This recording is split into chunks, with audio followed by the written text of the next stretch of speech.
Պատկերացրեք, մի մարդու, որը չի հավատում Հիսուսին ու մահվան շեմին է։ Մենք հիմնականում հովիվներս, ծառայողները, երբ որ մեզ խնդրում են, մենք այցելում ենք այդպիսի մարդկանց։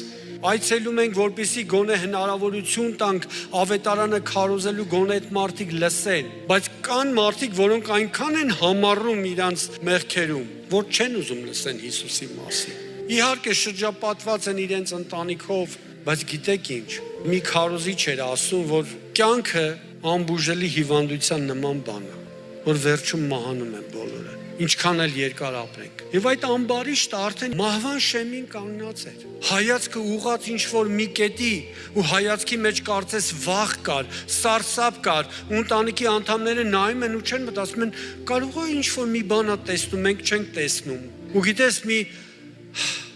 եւ հոգին ավանդվում է։ Գիտես ինչ, մարմինը մնում է։